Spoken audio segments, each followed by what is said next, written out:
I want to tell you about a new complaint to preserve the ballots. And we're suing certain counties for destroying the ballot images. If y'all remember, it was counties around the state destroyed over 1.7 million of the original ballot images from the 2020 election in violation of both federal and state law. And the Secretary of State chose to do nothing about that. In fact, actually even encouraged them to do it. And we'll give you all that evidence. So the sequence of events today, I want to just quickly pay a bit of a tribute to John F. Kennedy and the assassination. Yes, what we can do what not to do for your country. What can you do for your country? And I think the best thing we can do for our country is to talk a little bit about the reporting that happened back then, the false reporting, and tie that to the false reporting about election integrity today. I think you're going to find that really fascinating. Then we're going to go through the election anomalies. We're going to go through the risk-limited audit problems, and then we'll talk about the new litigation to preserve the ballots.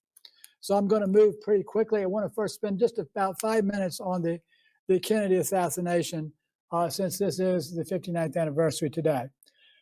If y'all are probably aware that at least, and this is very, very conservatively, at least 74% of Americans don't believe the garbage that they heard from the government or the news media in regards to the official version of the assassination of President John F. Kennedy on November 22nd, 1963. Let me give you two reasons for that. The official government version is that a lone assassin named Lee Harvey Oswald shot JFK while he was riding in the limo in Dealey Plaza. He shot him from the 6th floor of the Texas School Book Depository with a Mannlicher Carcano rifle that had a bent scope, and it was originally manufactured in 1891 and had been discontinued since 1946, almost 20 years earlier. That's highly improbable, but if you want to go to the second thing, if you believe the official government version, if you're one of the 26% or so left that believe that, and that was back in 2004, that was before all the evidence came out, you also have to believe in the magic bullet theory. And this is the theory that came forth from Senator Arlen Specter, who was at that time a lawyer on the Warren Commission investigation.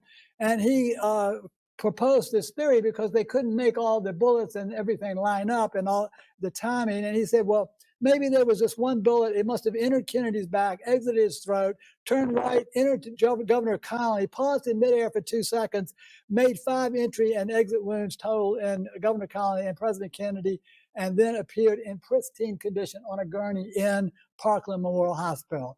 That is the official government version of what happened, and that is the garbage that's been floating around for 59 years.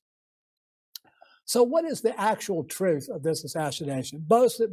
Basically, with fingerprint analysis, paraffin test, nitrate test, and a neutron activation analysis prove that Oswald did not fire a rifle on that day. The Zapruder film shows that the fatal bullet came from the grassy knoll, not 6 floors up in the Texas School Book Depository. If you've ever been there, you know how absurd that story is. And the wounds in President Kennedy were on the same horizontal plane, not from 6 floors above. Oswald has been confirmed as an FBI informant. He was confirmed by the Texas Attorney General and the Dallas District Attorney who investigated. And this is why you might remember that James Hosty, the FBI agent, flushed Oswald's note to the FBI down the drain so that they could destroy the evidence in that case. And finally, Oswald was confirmed by authors as working on CIA covert operations out of New Orleans. We'll be discussing that a little bit more in depth tonight on Brandon House's Worldview Weekend show.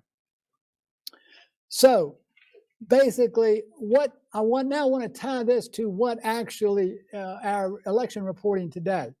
All serious researchers basically agree that the CIA played a key role in this assassination. They differ on how much. The CIA director, Alan Dulles, headed the Warren Commission investigation after being, even though the CIA was involved in this, he was appointed by Lyndon Baines Johnson.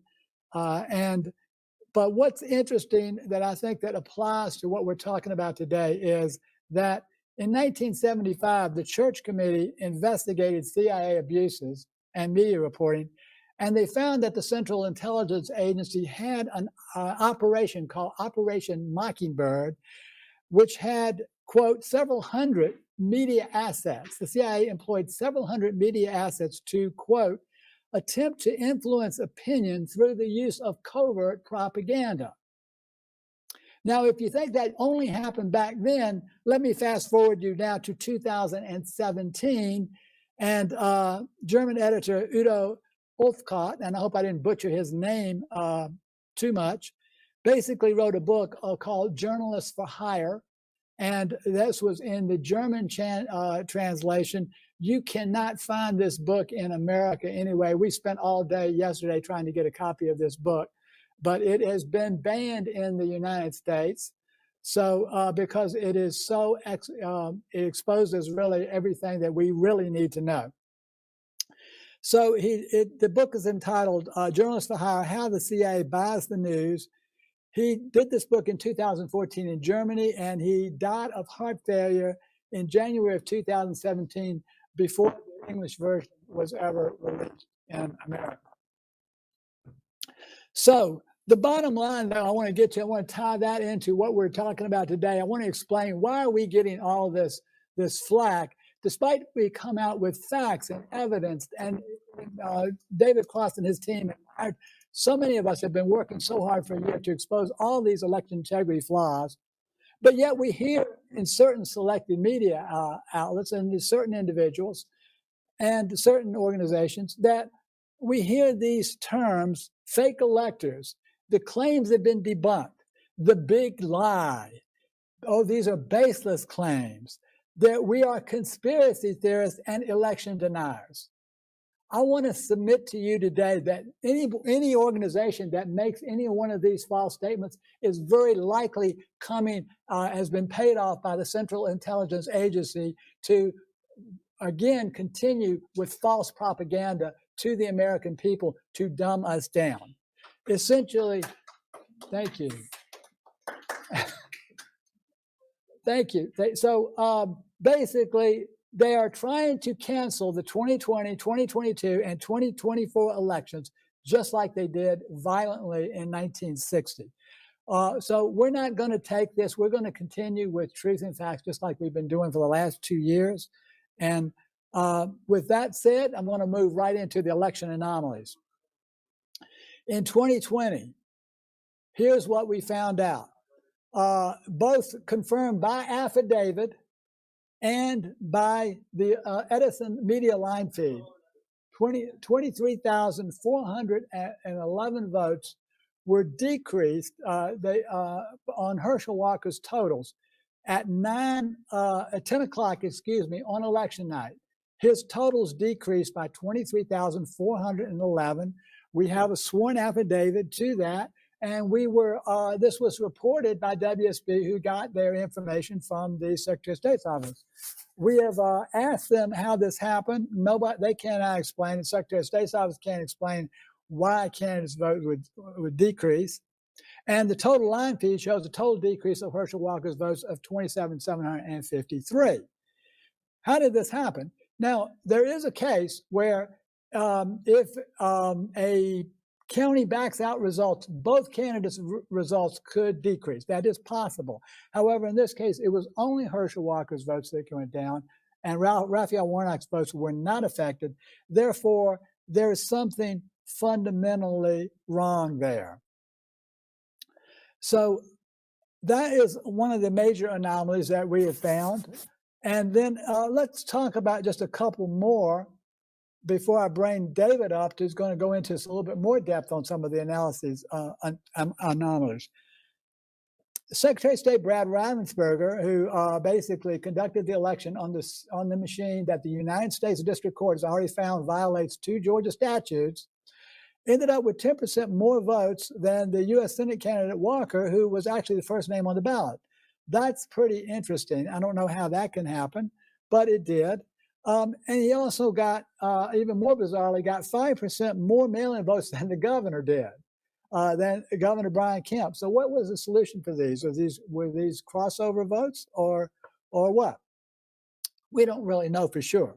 But what's most interesting to me is that Stacey Abrams, who was the most popular and leader of the Democrat Party and most popular candidate, ended up with 133,000 votes less than Raphael Warnock, 13,000 votes less than Jen Jordan, who was the Attorney General candidate, and 2,000 less votes than Charlie Bailey, who was the Lieutenant Governor candidate.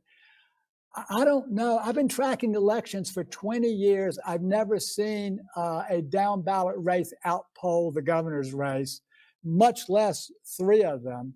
So that is, and if you go back to 4 years ago, remember how popular Stacey Abrams was and how she was getting so many more votes than anybody on the down ballot race. She's considered to be the leader of the party, but suddenly she is no longer popular according to the Dominion voting system election results produced by the Secretary of State's office.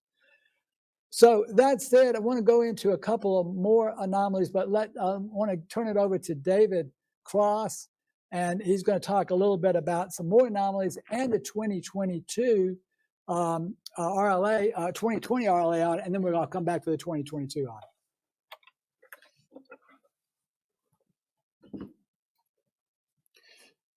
Thank you, Garland. So when I began this journey about 2 years ago, I thought within 6 months we would find the smoking gun, right? And as it turns out, we found about 14 different smoking guns along the way. One of the things that we noticed that happened in Texas as well as Georgia is that poll books, at the end of the day, inexplicably added hundreds more voters to the poll pads than actual people who voted. So in Bibb County, we have a report of 312. In Fulton County, 416 additional votes. In Cobb County, we have 300 to 400. Now, I'd love to be able to show you video of how this looks and what it looks like when it's occurring, but I can't because poll workers are not allowed to have cameras in the polling places. It's against the law. But we do have affidavits from all of the people who reported these things. This did happen, and people that are out there that are fraud deniers will say, "Oh no, it's just the way the technology updates it, during the day." And I'm telling you, this is supposedly a state-of-the-art system, and state-of-the-art systems don't do that. In addition, one of the things that we found along the way is coming into the upcoming election for November 8th. One of the things that I was really key on was I wanted to make sure that everything reconciled properly, right? I run a business. I have to make sure that everything reconciles properly at the end of every day, at the end of every month. And if it doesn't, it means that I've got problems. My clients have got problems too. In the state of Georgia, one of the things that I wanted to have happen in every precinct is I wanted the poll workers, and I wanted the poll managers, and I wanted the election directors in each one of the counties to verify the data. What I wanted to have happen was I wanted to make sure that the number of ballots inside the machines match what was printed on the poll tape, and that number matched the number of ballots that were cast on the ballot marking devices, plus the provisionals of the drop-offs. I wanted to make sure that the number of paper ballots inside the machines also matched the number of people who checked in on the poll pads. And when I reached out to all 159 counties and sent out a message to all the counties, within 4 or 5 hours, the Secretary of State's office, through Blake Evans, responded with this email. And I know you can't see it, so I'm going to blow it up. One of the things that I had said was I wanted to have those ballots counted. And Georgia state law in Code Section 212420-A says that the election superintendent shall then ensure that such ballots are processed, counted, and tabulated as soon as possible. Now, why would the law use counted and tabulated if it didn't specifically mean to use those two words. And they mean two different things. Counted means I want to count the number of pieces of paper that are inside the machine. Tabulated means that I want to know what the result was of each one of the races. So the code section in Georgia law uses both words. Again, what we want to have happen is we want the number of pieces of paper to match what that are inside the machine, to match the poll pad check-ins, to match the ballot marking device, and to match the tapes. And as it stands right now, Blake Evans sent out an email to all the counties that said, "Don't you dare count the ballots. We don't have time for that." I voted in Gwinnett County. And one of the things that happened there as I was walking out on election day was I asked the lady that I was given, that put my ballot in, I said, "Are you going to count the number of pieces of paper inside that machine?" And she said, "Sir, I have been here since 5:30 this morning, and I'm going to be lucky if I get home at 10:30 tonight. No, we are not counting the number of pieces of paper inside that machine. We trust the machines."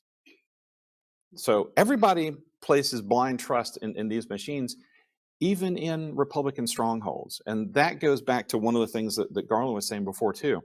And I used to think that it was the dirty Democrats that were gaming the system. What I have discovered along this journey is that Democrats and Republicans are equal to blame. And a lot of it has to do with the fact that if you're dealing with, we're dealing with a lot of people who are career politicians. I'm a big believer that if you come across a politician that's been in office for 15 or 20 years, chances are they're probably benefiting from the system and the games that are going on inside there. Now, when I reached out to all the counties and said, "You have to count these things," I got several counties that reached back to me and said, "Oh, no. The Secretary of State's office says we can't do that." And what I had to remind them was that in the current case right now, Pearson versus Kemp, the defendant, the Secretary of State, argues that the Secretary of State has no lawful authority over county election officials. So when I'm talking with election officials and asking them, "Please count the pieces of paper," they're frequently telling me, "Oh, that's a violation. I might get fired. I might get fired by the Secretary of State's office." And these people keep forgetting that the Secretary of State doesn't sign their check. The county that they work in signs their check. Their job is to follow the law, and I wholeheartedly want them to follow the law. But as I just showed you, the law says the ballots must be counted and tabulated, not just tabulated. And as it stands right now, the machines are just tabulating. So going back to 2020 for a moment, this is just another one of the games that we saw. The Secretary of State's office, when we went back and proofed the data, because apparently he doesn't believe in proofing the data. I mean, he's an engineer. And my understanding is that engineers are supposed to proof the data before they build a bridge. They didn't bother to proof anything. And he said, "I'm not responsible. I just report what the counties give me." So what we found there was a 60% batch error rate in the presidential race. And what that means is that the numbers that were reported on the risk limiting audit did not match the actual ballot image counts. We had 7 falsified tally sheets with 850 votes to 0 going to Biden and 0 going to Trump. Those have still been unexplained. We had 6,000 duplicate reported ballots, 350 duplicate scanned ballots, and we're missing tally sheets for over 100,000 ballots. You need to know that in the state of Georgia, nothing was ever verified on a statewide level. Georgia should have never been certified because the data was flawed. That's not to say that there aren't some counties, like Bartow County does a fantastic job of proofing their data before they report it, but the vast majority of counties in the state do not. That's it for me. Thank you. Okay, and thank you. I just want to add 2 points to what Dave was saying. The work that David and his team did also was the basis for a 36-point study and a letter to the state election board by Governor Kemp. So I just want to make sure that everybody understands that. Governor Kemp has agreed, and I think that about 34 of the 36 points in his study came from the work that that we did, and David in particular, and the entire team of volunteers in finding all these errors, which were actually, this is just Fulton County for the most part. So I'm going to fast forward to 2022 and the RLA, but I think I just want to back up just for a second and summarize what you just heard, because what David is saying is that Secretary of State's office said we don't have to verify that the number of votes voted match the number of ballots cast at a precinct level. They're saying don't worry about that, which is exactly conflict, exactly opposite of what you should be doing. So thanks, David. And then the other thing that I think David mentioned that I just wanted to add a little bit onto, the governor and the state election board were also, in addition to the Secretary of State, they're all saying that counties officials have control in this in the Pearson suit.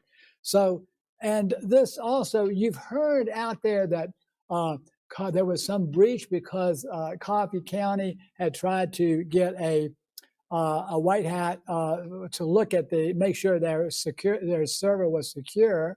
Well, that is their prerogative, as David has pointed out in this lawsuit, as well as Georgia election law. They have to make sure that the election system is secure from the perspective of their constituents, which is what they were obviously trying to do. That's within their authority, as David explained.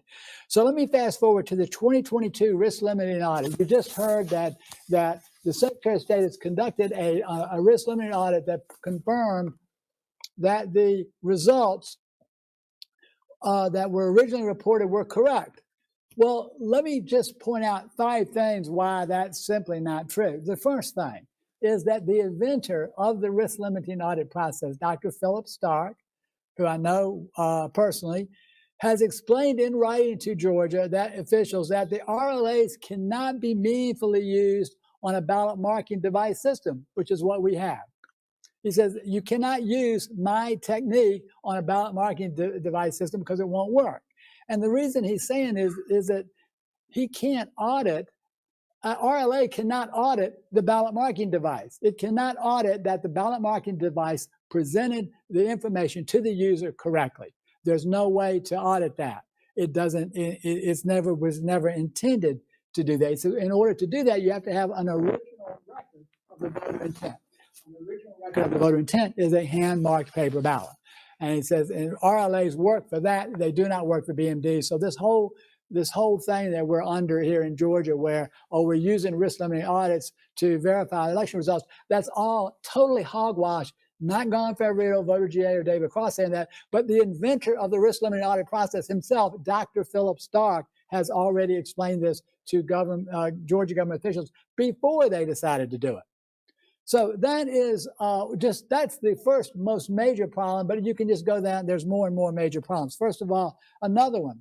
Secretary of State decided to select his own race because it, quote, it had he said, admitted this, it had a wider margin so that we could get it done faster. That is exactly opposite of the purpose of any type of audit. You want to ensure that particularly a close race is correct, not the one that nobody cares about. This is what the Secretary of State decided to do. The other thing is he selected batches and not ballots. So the number of ballots vary by batch. So that is not appropriate thing to do because that disproportionately applied the audit across different counties differently. And that's a violation of equal protection laws in both the state and the United States constitutions. So the ballots have to be randomly selected by county. They can't be batches that are predetermined by the Secretary of State. That's just not appropriate, even if he used dice to decide which batches that they were going to do. You've got to do that for ballots. And finally, risk limiting audits, if you were to, or any audit for that matter, would have to require you to audit all types of ballots. The counties did not even audit election day ballots for the most part. They only audited mail-in and early voting. So that said, well, just quickly, I want to just mention too, our new litigation. I want to announce to you today that VoterGA has filed new litigation in order to preserve ballots and in order to hold counties accountable for the destruction of the original ballot images dating back to 2020. So we filed it against the counties that had the most egregious violations.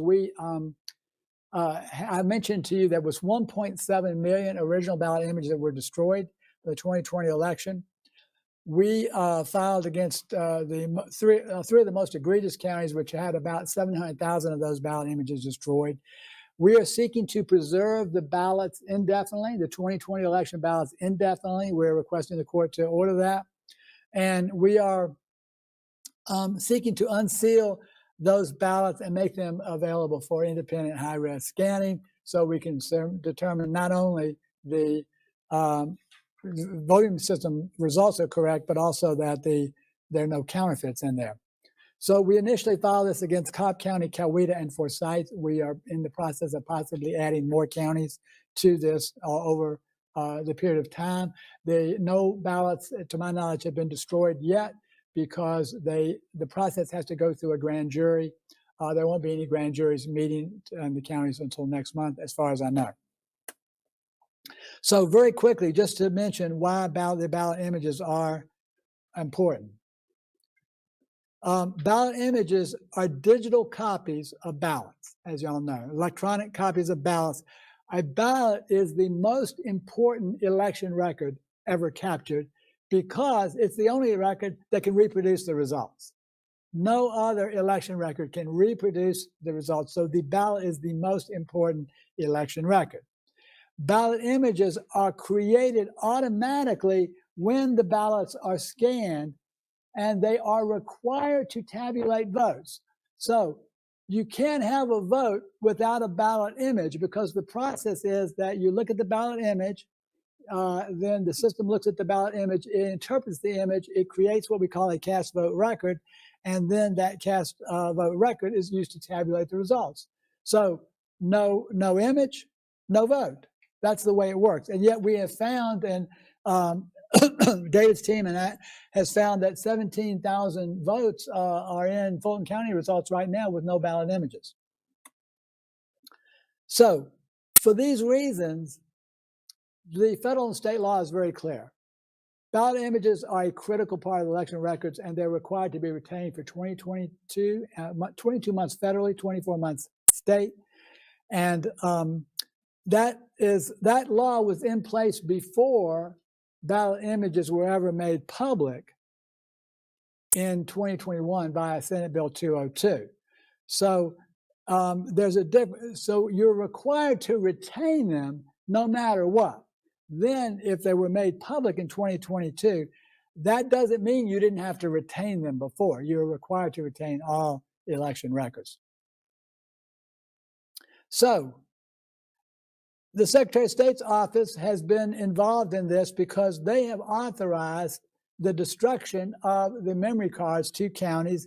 Here's an example from former Elections Director Chris Harvey, who said, go ahead and reuse the memory cards.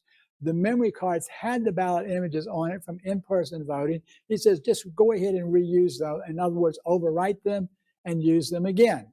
$10 memory card. We spent $100 million for machines, but we have to overwrite $10 memory card. That doesn't seem very cost effective to me. I think that there's another issue there, is another reason why they wanted those memory cards overwritten. Likewise, the Assistant Director, Elections Director Michael Barnes, also authorized another county. He said, you can clear the CF cards. Those are compact flash memory cards. That's what he means by that. Whenever you are ready. So that's not what the law says. That's not what federal law says. That's not what state law says. So we continue to point out conditions where the Secretary of State's office is in clear violation of both federal and state law. And we're interested in having the media follow up with this so we can get some of these mockingbirds to actually ask the Secretary of State's office about these things, see what they say. So just to quickly just mention, as I told you before, there were 70 counties could not produce their original ballot images 1.7 million plus missing. And these are the total numbers that you can see. We'll make these slides available for you. So most of these counties admitted to destroying their images. And only a few of them refused to comply with open records requests, which is another issue. So just really quickly, I'm just going to go through and show you the counties. We had 6 counties virtually had no images at all. Some of these because of their machines malfunction. There are a couple of cases where, like Coffee and Fannin, may be legitimate because they had serious problems in the 2020 election.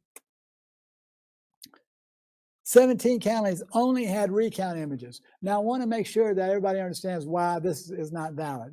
They said, well, we don't have the originals, but we have it from the recount that was conducted in December. We don't have the original ballot images, but here, we'll give you those. There you go.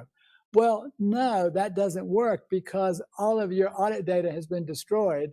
There's no original timestamp on the image, and this has been instrumental in us being able to uncover election manipulation of the images. So you have to have the original timestamp for the audit purpose, not the recount timestamp. There's no original metadata to show how the ballot selections were interpreted. If you have a recount, you've got the metadata for the recount, but you don't have the metadata for the original. That's not, that doesn't work. So that you lose your audit trail on both of these. And then finally, if you're giving us a recount image, how do we know that the image wasn't changed between November 14th or 15th and December 5th or so, whenever the recount was conducted? We don't know that. There's no way to prove it. No, there's no chain of custody on the images. No one knows. So for those reasons, recount images are absolutely invalid when it comes to the original election results. That's why you have to retain the original ballot images. Finally, we found about 34 counties that had incomplete results. Most of these are missing thousands. You know, we're not saying that they're missing, when they say incomplete, we're not saying that they're missing a dozen images. Most of these are missing, they're typically missing at the minimum hundreds, but in most cases thousands, missing whole groups of images, such as all in-person voting or all mail-in voting, so on and so on. And then finally, I mentioned before that we have 13 counties that didn't comply with ORRs. Some of them just really wanted way too much money, and we felt that was inappropriate. We got one letter back where they wanted $15,000 for ballot images. In reality, ballot images typically would go on a memory stick and it cost you about $25. That's what it should cost. But we had people wanting $250 for them, organization. We had one county that wanted us to come and get them. So we're not sending them to you, but if you want to come down, you can get it. So we'd have to make a trip to the county, pick up the images. It's like, no, I don't think so. So that's kind of the nutshell of what we found in the ballot image. We're trying to pursue this as promptly and efficiently as we possibly can. And I'm going to stop here for questions with David and myself. I just wanted to mention before we do, we are VoterGA, voterga.org. These are our social media platforms. We are a nonprofit, 501c3. Your donations are tax deductible. We need your support to continue doing this incredible work that we're doing. And I want to make sure that everyone knows we're volunteers. David has a full-time job. I'm retired. All of our team, quite a few of you are sitting here, we're all volunteers. And we do this, and because I cannot take a salary for doing this, it's just not appropriate. I do this, I'm retired, I can make do, and we want to do this we want to save Georgia. That's what we really want to do, and saving Georgia will save America. So with that, I'm going to stop and I'll open it up for a few questions. I see we have a few questions. I'll try to repeat the question for the audience, and I ask David to come up and join me, and we'll take any questions that you might have. And I see John's got his hand up. So I was involved in going around to the polling places on election night and taking pictures of the tapes. When I got to one of them, they were in a conflict between the ballot count and the ballot marking device count. So they had actually counted the ballots and found that there was a discrepancy of something like 12 or 13 ballots.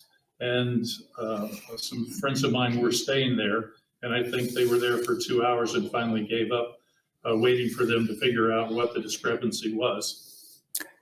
David, you want to take it? So the discrepancy, the question was a discrepancy between the ballot marking device count and the count of the scanners. Is that right? The actual ballots. Yes. 13, physical ballots.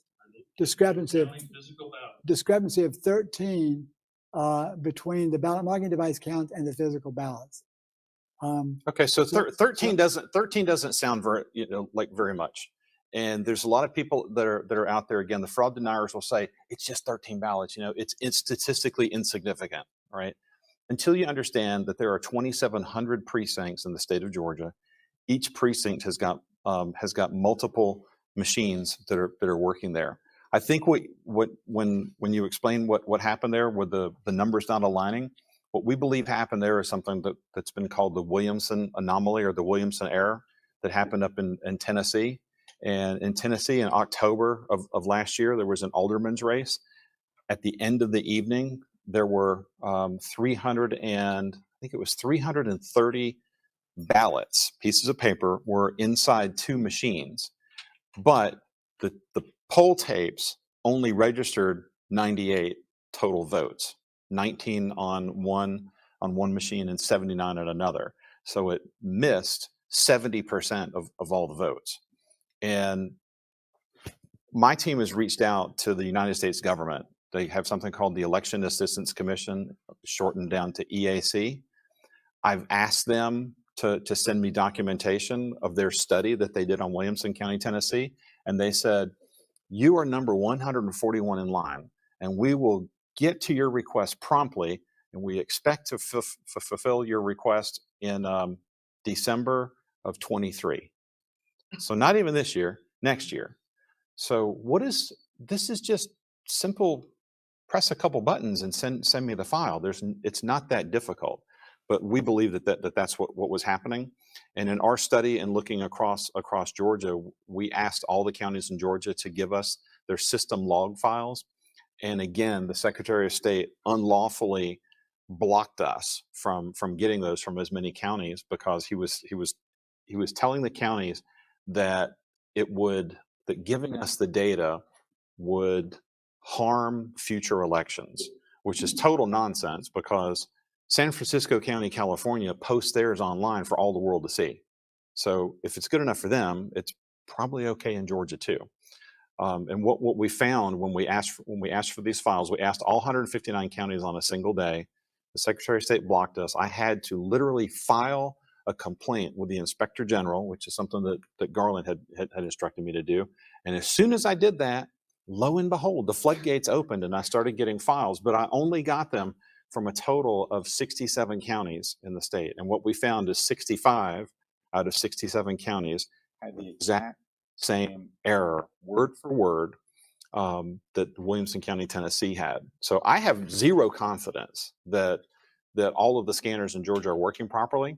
And it doesn't mean that some aren't counting properly. If I had to guess, probably half of them are, and probably half of them aren't, with varying degrees of accuracy. But overall, again, Georgia's got a system that gives uncertifiable data. And before okay.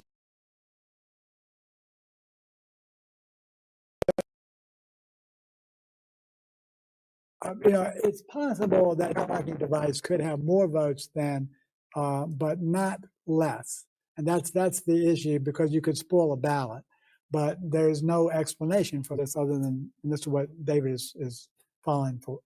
He's having to deal with. John, you had a follow up. So if the problem was the Williamson County problem, and this was only 13, to be more like Williamson, where it was 300 or so ballots were in difference. Yeah, it could be more, it could be less, but the only way to know for sure is to count the pieces of paper and reconcile it against what the ballot marking device says and what the poll pad check-ins say. And one of the things I want to make clear here is that most people don't know this, is that Georgia is I think the only state in the country that all the counties use a ballot marking device.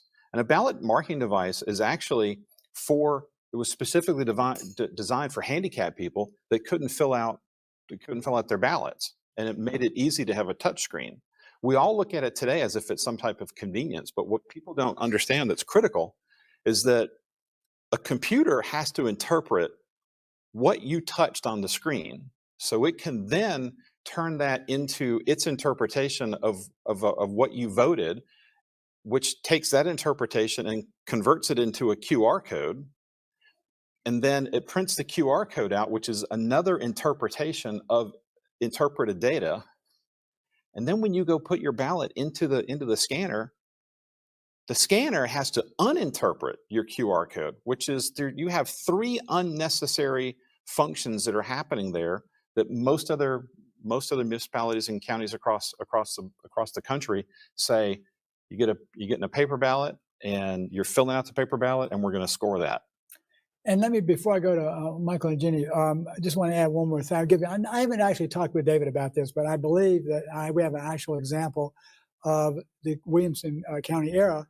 If you remember the DeKalb County District 2 Commission race, when Michelle Long Spears was shorted 3,000 votes. They only found out about this because she didn't get any votes in the precinct where her and her husband lived and voted. And she raised the issue, and they audited the race. It was the only race that was audited in the 2024 primary. What they found out was that Michelle Long Spears was shorted 3,000 votes. 1,400 went to a competitor who was unearned. There were 1,400 unearned votes. He never got those votes. The machines actually gave him the votes. But what's interesting about this is the machines failed to count 1,800 votes. And that fits the pattern of the Williamson County era. I can't say for sure that that's what it is, but it was a complete breakdown by the voting system and this race. And this race was the only race that was audited. And so that means that the Dominion voting system had a 0% accuracy rate in audited races in the 2024 primary. I think Michael was next to me, Jay. No, I'd like for everyone to know and recognize Garland for all the work that he has done over the years. And I met Garland in 2002, 2003, and we traveled around the state giving lectures on the Diebold voting machines. Garland understands this issue and the problem perhaps better than anybody else in the nation. He has worked long and hard on it. I consider him an expert, and his analysis is very detailed and informative and will stand up in any court as long as we get a judge who gives a valid court hearing. And so I just can't say enough things about Garland and how much work and how hard work and detailed work that he's put in this effort over the last 20 years. Well, thank you, Michael. Unfortunately, we didn't have you mic'd. So the people at home are not going to hear all those the glorious praise. But I appreciate this. But we do it for a high call. So Jenny, and then we'll go to Enid. Should the poll watcher, even a poll worker, catch this? So the poll pad you're saying the poll pad is different than the BMD. The BMD's, in some of these instances, BMD is different than the scanner. Am I getting that right? Poll pad is when you go in and you check in. You're going to give somebody your driver's license. That's the poll pad that says, and that's the first counting device. At the end of the day, if the precinct says that 300 people checked in, then there should be 300 votes over on the BMD, and there should be 300 pieces of paper inside the scanner, and the scanner should say there were 300 total votes on that machine. So my question is, unless a ballot was spoiled, and there might be one or two at the end of the day that might not match exactly, and they should have a reason for that on their records that, oh yes, we had to give them a new ballot, or a new little card, why would they close out the precinct at all if the numbers were different. Why close out the precinct? Let's repeat the Yeah, question. yeah. Why close out the precinct if the numbers are different? Right. Because they're tired. They want to go home. They've been there since 5:30 in the morning. And I get that. I understand. But So the, you're saying that, okay, that some of these precincts might not have poll watchers? Is that, do you know if that happened, if that was maybe the case, that they didn't have poll watchers? Because we're supposed to report that to our Yeah, so county. some of the precincts didn't have poll watchers, or they weren't reported. So here's the thing that I've learned, and this was a real revelation for me over the last 20 years. I've learned one important thing, that elections officials don't really care if the right person won. What they really want is a clean, clear election, quiet election. They just want everything to be quiet. And as David has already said, they just want to go home. And if the poll books don't match, if the number of voters voted don't match the number of cast ballots, well, there's nothing that they feel like they want to do or can do about it, and they just shrug their shoulders. They go home and says, okay. So they sort of just put, you're saying that they're pushing it on to the next level, you know? Well, okay, we couldn't match it up, so it's your problem now at the county. I don't even think that they're pushing it on to the next level. I mean, yeah, maybe but basically they're just what they're really doing is sweeping it on the rug. And we have a couple of poll watchers, poll workers here in the room. So I'm not talking about y'all. But because I know y'all are dedicated. But really, that's really what the mentality is. And this is you see it at Secretary of State's office as well. All he wants to do is check a box and say Done. that he did a risk limiting audit. That's what the law required. So he wants to pretend that he did a risk limiting audit and check that box off. And the polyparity Mockingbird media will go right behind him and say, oh yeah, he did that. Everything is good. so one of your questions before was what should we do if we see that? If you're a poll worker, if you're a poll observer and you see something, the main thing you have to do immediately is document it. So, everybody carries phones. Make a little video recording of what you saw. It'll have the timestamp on there. It'll have the date on there. And then the thing we have to do after that is you please email this documentation to us at alertvoterga@protonmail.com. No, I'm saying when you can walk outside and pick up your phone, right? When you're done, you can walk outside, pick up your phone and say, my name is such and such. Today is, date. This is what I experienced. This is what I saw, and then report that. We don't need conclusions or anything like that, or what, you can say, I guess you can say what you suspect happened, but the main thing to do is get us as much fact as possible. So we're using a two-pronged approach here. So alertvoterga@protonmail.com is where you can report those anomalies. And then when you do that, we're probably also going to send you something called votifynow.org. It's an app that'll electronically record that. And then what it's doing is that's looking for anomalies and how they match up, and using artificial intelligence to look for patterns in data across the country. So we're really trying to leverage the observers that are out there. And thank goodness that there are so many more people that are involved in our elections now, because it's going to make it a lot harder to cheat. Enid, you got a question? Okay, I have so many questions on the Okay. Okay, first of all, I have tried, I don't know why, but I'm a curious kind of person. It sure looks to me, from 30,000 feet above, I'm looking down on this mess in Georgia, and I say, looks like they're playing hot potato between because conveniently the way our laws are written in this state, it lets the Secretary of State say, I don't have any power.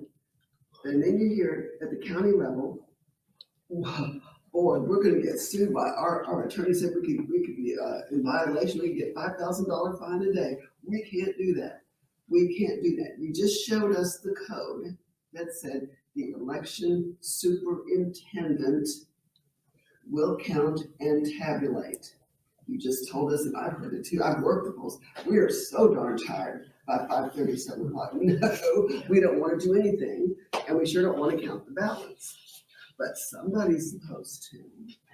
And then finally, there doesn't seem to be any recompense. There doesn't seem to be any remedy for when somebody won't honor your official records request. There seems to be no teeth in it. And so that must be very frustrating. But before I finish, I wanted to ask a very important question in my mind about the voting. You just talked about the tabulators, the scanners, and the inherent problems with it. Is there more of a risk of, I call it chicanery, but we'll call it a risk of the voter's intent not being recorded correctly? Is there more of a risk of that on day of, or is there more risk of that on advanced voting or mail-in, in your opinion? Do they use the same scanners?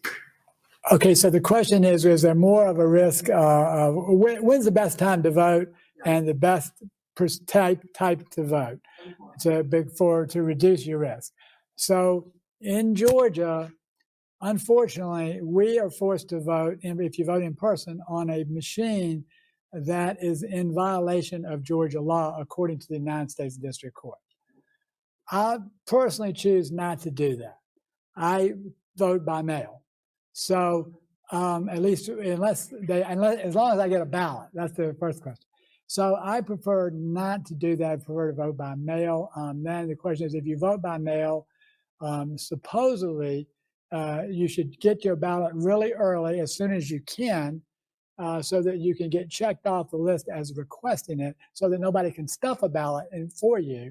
And then the theory has been to turn that ballot in as late as possible, either on election day or the last day of early voting, so that you have to protect yourself against any algorithms that might be running on the voting system that is unverifiable and secretly counts our elections. So, the same standard though in each of those scenarios, am I correct? Do each of these ballots, do each of these submissions say this ought to do a tablet? All right, so the question is, are the same scanners used? And the answer is no. So what's going to happen is on the ballot that Garland turns in, where he's filled out an actual paper ballot, that gets scanned at something called central scanning. It's scanned on something called an image cast central. They're usually kept at the county elections office. The precinct scanners, those are known as image cast precincts or ICPs. Those are the precincts. Those are what score or what count and tabulate the ballots at the precincts that come out of the ballot marking device.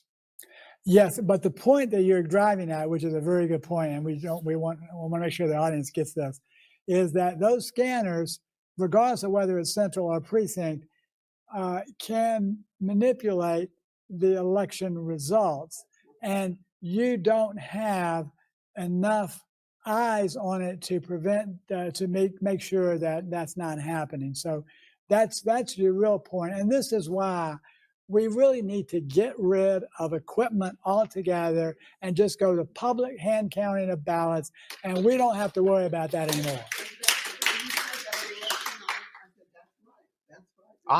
I would trust 10th graders and 11th graders to count our ballots more than I trust these machines.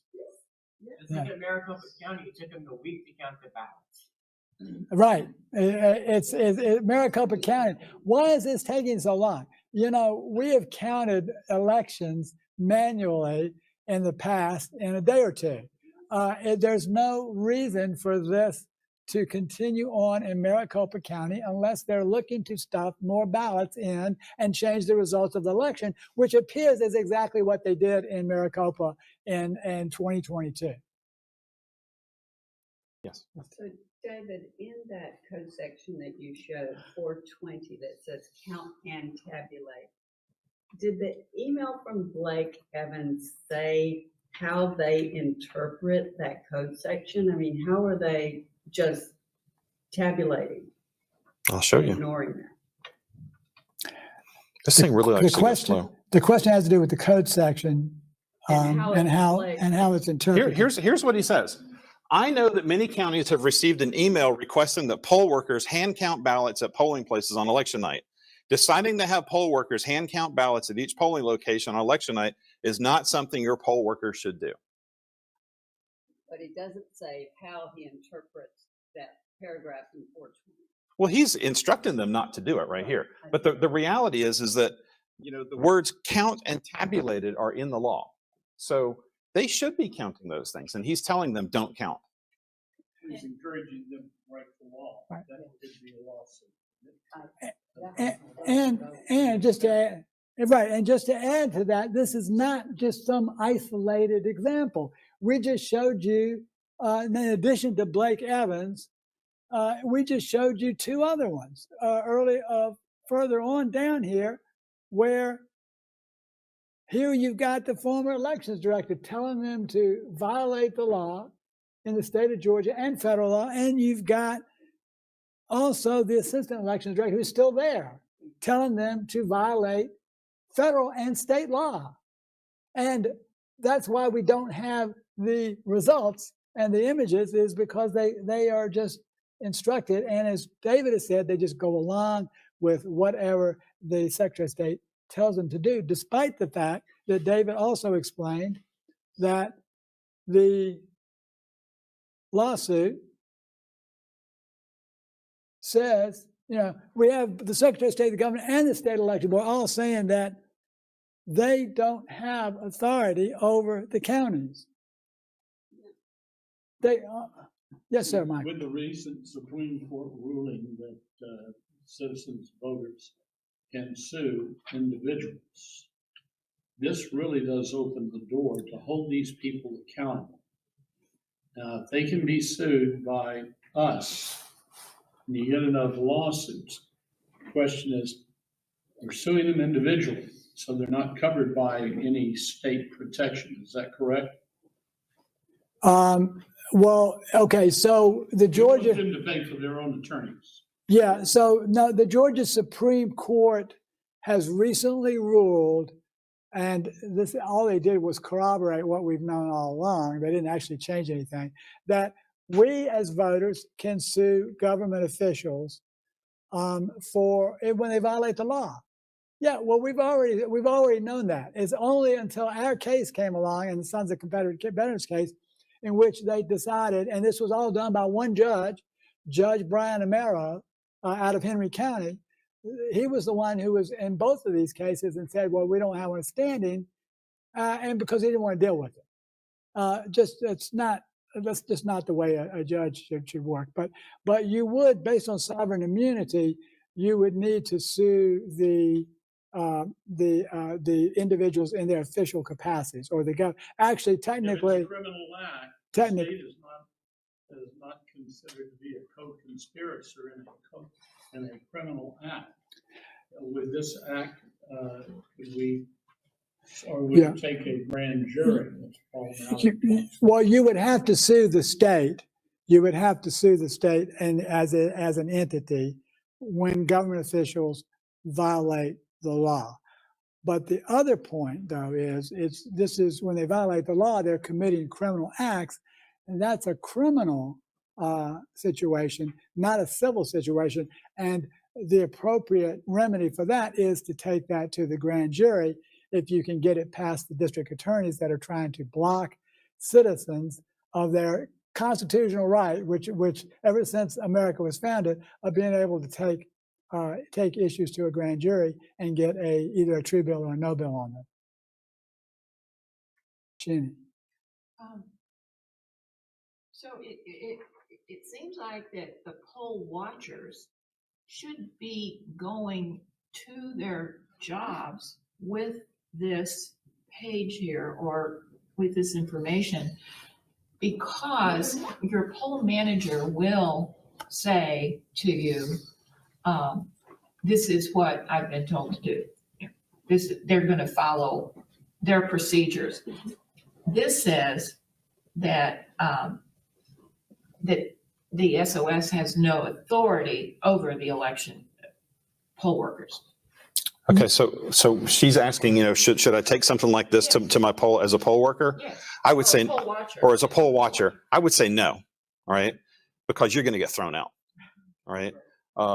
And the other thing you can't do either is do not say a word to anybody on social media about you being a poll watcher or poll worker, because the deep state is watching this and they are reporting back to the Secretary of State's office, and they are yanking people as they're going to check in to work and saying, hey, we saw you made a social media post, you're out of here. Is it legal? All she was exercising freedom of speech. I don't think it's legal, but Yeah, go sue. but at this point right now, it's like suing City Hall. Yeah. Okay.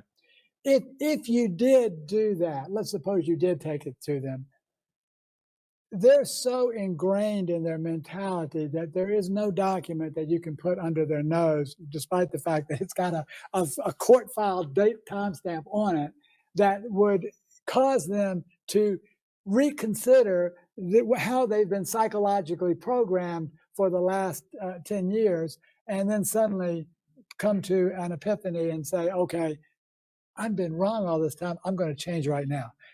I don't see that really happening. This is something I think you need to take to your election board ahead of time and show that to them. You need to use the buzzwords that they're accustomed to hearing. Voter disenfranchisement, right? You need to let them know that you're concerned about voter disenfranchisement. Which is what we've all had here in Georgia for the last 20 years with unverifiable electronic voting machines. All right, I think that we are done. I'm sorry, I have a question. Janelle. I know that there's hope with one of the litigations coming up on December 5th, I believe. Are you going to be able to finally present evidence, and are you going to be able to cross-examine? Should we be there? Yes, To be able please. to get ballots? Thank you for bringing that up. We will have a hearing. We have 6 active court cases. Our next court hearing is Monday, December the 5th at 11 a.m., Fulton County Superior Court. I think it's going to be back in courtroom 9J. This was the Phil Chin election challenge where a candidate who was never printed on any ballot and had withdrawn before the ballots were printed got 3,317 votes. That's not possible. So we are going to be having a hearing on this. We're going to, I think, be able to present some additional evidence that we have just uncovered, which we will we've already had one hearing, but and we're going to get that hearing is up on VoterGA.org events tab now. But what's significant about this case coming up next Monday is that they will, or Monday after, Fulton County is going to have to defend their actions. They're going to have to defend their actions. So that's going to be extremely interesting, is how they're going to explain that there's no problem just because the candidate got 3,300 votes and was never on a ballot, then we don't need to see the ballots. We fixed it. Don't worry about it. Go away. Nothing to see here. They're going to have to defend that in court. So far, the rulings have gone our way. We have been able to beat back their motion to dismiss. The judges knocked that out. But what's most interesting about this case coming up on Monday week is December the 5th. They're going to have to call witnesses to defend themselves, and the witness they'll probably most likely call is Dominique Alomo, who has been running the Fulton County elections, technical aspects of Fulton County elections, for the last 2 years. So we will get the opportunity to cross-examine and rebut him, and that should be priceless. I would say that you would probably want to be there Monday, December 5th at 11 a.m. So please, we hope to see you there. Where is it? I'll be there at Fulton County Superior Court. It's 143 Prior Street, I believe, is the physical address in downtown Atlanta. 30303, I think. Thank you. So thanks for asking that, Janelle. That was incredibly important. All right, Enid. Do you know if there's any attempt or groundswell to try to get us disengaged from Eric?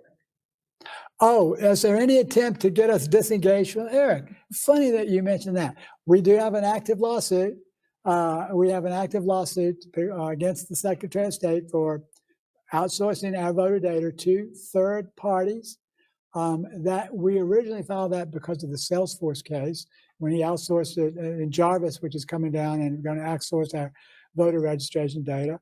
But then when we got into it, we realized, well, wait a minute, he's already done this with Eric. And it's also gone to other places, like apparently from Eric, and one of them might have been Connick. So we are actively pursuing that right now to see that we would consolidate that as one, because the bottom line of it is he did not have authority to outsource voter registration data. And you can read our complaint out there, but it violates election privacy laws. He violated the bid contract procedures by doing this as a $3.5 million no bid when he was supposed to get a bid over 100,000. And he violated the scope of authority that the General Assembly gave him, because the General Assembly never gave him authority to house voter registration data outside of his own domain. So this cause of action is active, it's alive? Active, it's an active lawsuit right now. We don't have a hearing date yet, but we may have some breaking news on this next week. If we have breaking news, we'll have another press conference next week because it'll be really significantly important. John. So you had a petition to view the Fulton County ballots, which was dismissed for lack of standing. And now this Georgia Supreme Court has now said you have standing.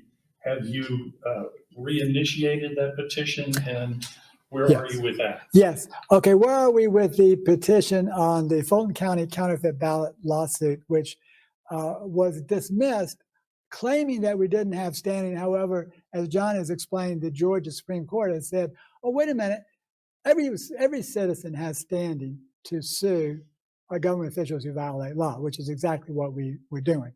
So where do we stand with that? Once we heard the Sons of Confederate Veteran case, which, by the way, our attorney, Todd Harding, has been telling us for a year, watch this case. Ever since it was first dismissed, he knew that this case would be instrumental in making a decision in our case. So, sure enough, Sons of Confederate Veterans did, in fact,